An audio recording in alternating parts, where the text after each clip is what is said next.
శ్రీమాత్రే నమః. అందరికీ నమస్కారం. మాఘపురాణం 23వ అధ్యాయం గురించి ఇప్పుడు మనం తెలుసుకుందాం. ఓం నమో నారాయణాయ. దత్తాత్రేయ స్వామి ఇంకా వివరిస్తున్నారు. ఓ రాజా కార్తవీర్యార్జున, నీకు పరమేశ్వరుడి గురించి శివమహత్యం గురించి చెప్తాను, శ్రద్ధగా విను. ఏ పని చేసేటప్పుడైనా ముందుగా పరమేశ్వరుణ్ణి పూజించి ఆ పని చేయటం ఎంతో మంచిది. పూర్వం త్రేతాయుగంలో కూడా శ్రీరామచంద్రమూర్తి రావణాసురుడిని సంహరించడానికి సముద్రంపై వారధిని నిర్మింపజేసి ఆ తరువాత అక్కడ ఒక శివలింగాన్ని ప్రతిష్ఠించారు. దానిని పూజించిన తరువాతే ఆయన వెళ్ళి రావణాసురుడిని సంహరించారు. అలాగే ద్వాపరయుగంలో కూడా అర్జునుడు యుద్ధ సమయంలో శివుణ్ణి పూజించిన తరువాతే యుద్ధరంగానికి వెళ్ళారు. పరమేశ్వరుణ్ణి పూజించి వారి వారి పనులని నిర్వర్తించిన వారు ఎందరో ఉన్నారు. స్త్రీలు కూడా శివ పూజల్ని చేసి తమ తమ కోరికలను నెరవేర్చుకున్నారు.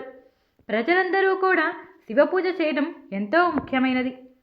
శివపూజ అన్నింటిలో కూడా శ్రేష్టమైనది. అలాగే నదులలో గంగానది శ్రేష్టమైనది. గంగాజలము అన్ని పాపాలను హరింపజేస్తుంది. గంగానదిలో స్నానం చేయటం వల్ల సర్వ పాపాల నుండి కూడా విముక్తి పొందడంతో పాటు ఆయురారోగ్య ఐశ్వర్యాలు కూడా పొందగలుగుతారు. గంగాజలం అన్ని రోగాలని నివారణ చేస్తుంది. పవిత్ర గంగానదిలో స్నానం చేస్తే మోక్షం కూడా దొరుకుతుంది.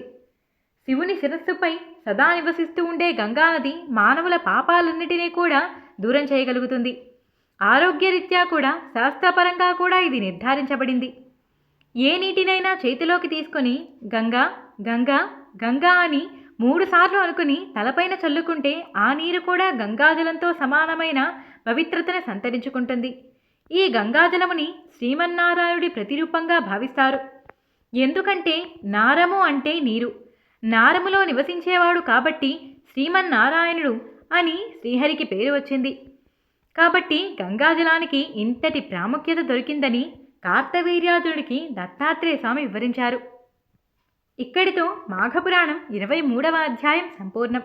24వ అధ్యాయంతో మళ్ళీ కలుసుకుందాం. నేను చెప్పిన తీరు మీకు నచ్చినట్టయితే వీడియోకి ఒక లైక్ చేయండి. మన ఛానల్ని చూడటం ఇదే ఫస్ట్ టైం అయితే సబ్స్క్రైబ్ చేసుకోండి.